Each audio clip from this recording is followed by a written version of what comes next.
They had given the field the 1-to-go signal, but they've waved it off. Still trying to get some of the oil dry cleaned up. Oil just dumped all the way around this course, and it's been quite a project to get it squared away.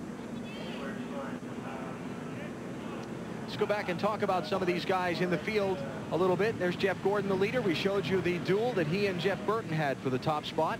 And Ricky Rudd, Michael McSwain, his crew chief, said he thinks he might have something for these fellas in that Texaco car. Dale Earnhardt Jr., not known as a road racer. His best road course is a 19th at Sears Point this year. Those are the top four. Bill Elliott running in 5th position. What a quiet day it's been for him, but he's in the top 5. Dave? And Alan, he qualified 21st, has moved all the way up to 5th, and talking to him in qualifying Friday, you wouldn't think that he was having that much fun on the road courses, and yet he has hit his marks. He's done a great job. The car is just a little bit tight right now, according to Mike Ford, the crew chief, and they're just trying to hang on for a top 5 today. Let's go to Bill on Jeremy Mayfield. And he's in 6th, right behind Bill Elliott, and what a day it has been for Jeremy Mayfield. And when you walk through the garage and you talk to Jeremy, all he says is, if we can just get a good finish, just get a good finish. His best road course finish ever, 15th. They came here at Watkins Glen in 1997. Right now he's 6th, and his crew chief Peter Suspenza just told him, there are a lot of aggressive guys on this track in front of you. Anything could happen. You could still win this race. Dave? Boris said is another guy who has made his way toward the front, and he is currently running 7th. The crew right now is just trying to keep him calm. They're not sure he has a car that can do much more, but then again, Boris is an excellent, excellent road racer. But it's really hard to tell because he's been quiet on the radio. There really isn't much that Boris has said. Boris running in 7th. Todd Bodine is in the 8th position. Matt Yoakum. Todd Bodine currently matching his best career road course finish, which was 8th back at Sears Point. Todd reporting in his car is losing forward by slowly lap after lap. They're just hoping to hold on for a top 10 finish, trying to bounce back from last year's 42nd. Watkins Glen, a special place. It's his home racetrack, about an hour from his hometown of Chemung, hoping to hold on for a top 10 here today. To Marty. And Matt, Jerry Nadeau sits in 9th. That's actually sort of a disappointing run for these guys because Jerry's a road course expert. He expects to run well at these places. He's been fighting a tight race car all day long. But sitting in 9th, that sounds pretty good to these guys. They finished 37th, 33rd, 24th, and 38th. In the last 4 races, they have only one top 10 in the last 11. I think they will take a 9th place finish. Thank you. 10th place is Kevin Harvick, continuing his outstanding rookie season. First Winston Cup try here at Watkins Glen. And Harvick is up into the top 10. He finished 3rd in the NASCAR Busch Series race here last month. You've got Bobby Labonte, the NASCAR Winston Cup champion, right behind him in the 11th spot. And he's had a quiet day as well. And he's pretty sneaky. Yeah, he is sneaky. He usually sneaks his way up quietly. Steve Park in 13th place, defending winner of the event. After the problems that did not allow him to make a qualifying run on Friday, he started 37th. So he's moved up nicely through the field. And we are about half a lap from the restart, which is going to come with 7 laps to go. Bill Weber. And Alan, you were just talking about Bobby Labonte a moment ago and how he won at Indianapolis last year, then came in here and had a good run, went on to the championship. Well, last week, Jeff Gordon, the win in Indianapolis, in good shape right now.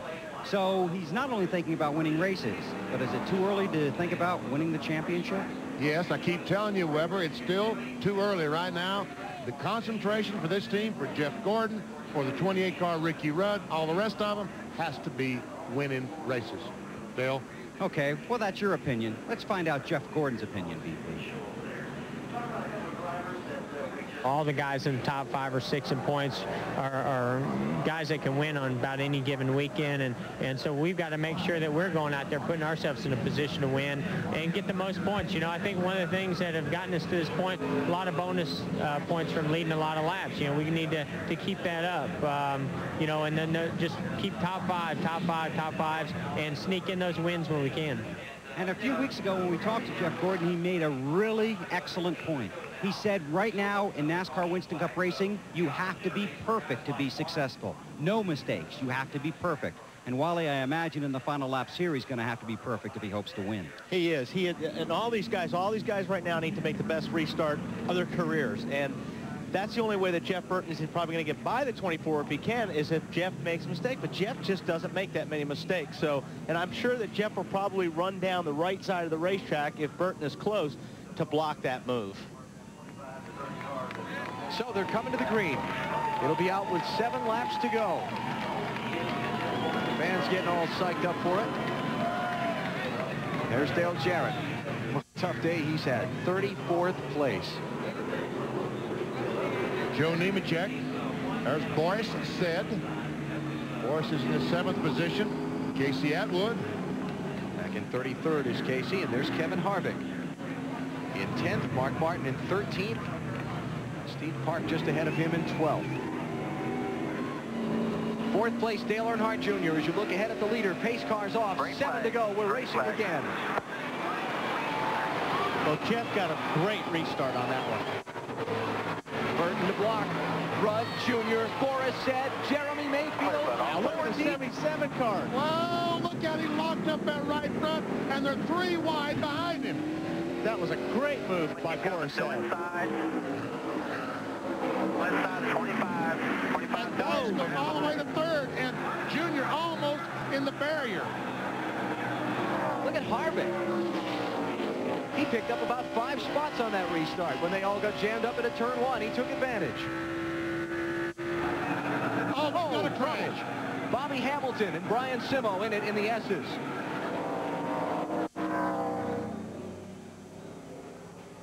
Well, now Burton gets another shot at Jeff, and he's going to have to stay on his toes a little bit better on this next restart. Are up against the wall on the second part of the S. Caution is out. Full course yellow coming out again. Be the 5th caution of the race. But never see the 77 car smoking as he goes into turn 10. Well, he had a little contact down there, so possibly he's got a rub. Yes. He's got a fender rub right there. But I don't think that's going to be bad enough. You don't come in with 5 laps to go when you're running 3rd. So they come back to the yellow.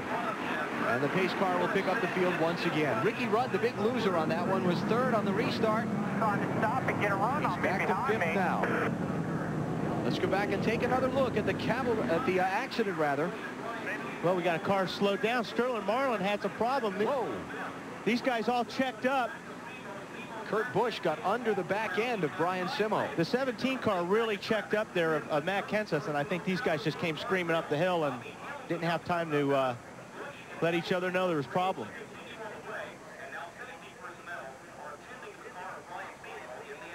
So, pace car is going to pick up the field.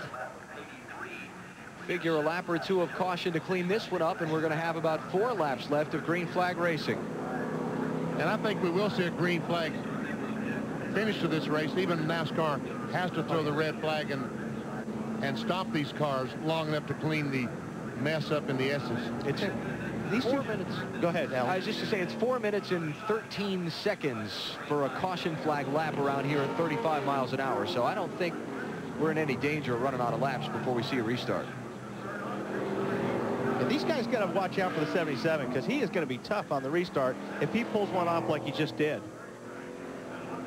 Here was the restart a minute ago, and Boris Said.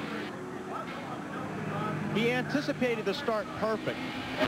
They were all cramming in each other, and he just drove her down in there. I mean, he drove her down in there. Look how deep he drove this thing. Got into the 28 just a little bit, and that's where he got the damage. And that's where he got Ricky Rudd a little bit sideways as Ricky was straightening his car up. Boris Said just drove by for that 3rd spot. Looked like Benny on that video game earlier. Exactly. He might have been watching that. That's where he got that pointer. There's the contact. Aerial views at Watkins Glen, courtesy of the United States Army, an Army of 1. And watch 25 in the 8 car right here. 25 car got a little bit loose getting in there and kind of used the 8 car as a bumper. Once again, 8 tires better than 4 for traction. I love that saying. And an Army, speaking of, cleanup workers out there trying to get all the bits and pieces of the Brian Simo, Kurt Busch, and Bobby Hamilton machines off of the S's as quickly as possible. It's hard to tell. I mean, Sterling was really slow up there, but then there was a couple of cars behind him, like the 17 guys, that really checked up. Sterling Marlin had that same problem last week at Indy on the restart when Jeff Gordon was able to pass him. And I talked to those guys, what they feel like is happening on the caution flag. The fuel pump gets so hot on the caution flag that it heats the fuel up and causes the car to vapor lock. In other words, it heats the fuel up. You get bubbles in the gas line. When one of those bubbles hits the carburetor, the car stumbles, and that's what happened to him last week at Indy. Let's go show you. This was 14 laps to go in the Brickyard 400. Sterling Marlin was leading Jeff Gordon, and it just didn't go. It just didn't go. He hits the throttle, but one of those, as I said, the vapor lock, the air bubble goes to the carburetor. It stumbles just a little bit, enough that Jeff Gordon was able to get by. And go on to his third victory in the Brickyard 400. And as we talked about last week, the driver that has won that race has won the championship the last 3 straight years. Gordon trying to make it 4. Jeff is trying to set another spot in the NASCAR record books for himself today. If he were to win today's race, it will be his 7th victory on a road course, and he will become the all-time leading winner in NASCAR Winston Cup history in road course races, and that's some pretty heavy company he's pulling away from in that category. I talked about the vapor lock. Let's go inside our virtual garage, and I'll try to show you exactly what I'm talking about. The fuel pump on the caution flag sits so close to the exhaust system. You see the exhaust back here? Here's the fuel pump. The exhaust system is, I don't know, 1,200 degrees. It heats this pump up and all the fuel in the lines, and that's where the air bubbles come from, and therefore the vapor lock. Because it boils it, right? It boils it, right. It's nice to boil your fuel during the yellow. No, that's not good. That's not good. And as that people are learning more about that problem, there are some teams trying to do something about it to keep it from recurring. Yes, they're putting an insulator between the exhaust system and the fuel pump. Some kind of material like they would put on the driver's feet to try to insulate some heat from that pump. It only happens on the caution flag when these cars are not going fast enough for that air to come through the grill and keep that heat going on past the exhaust system back under the car.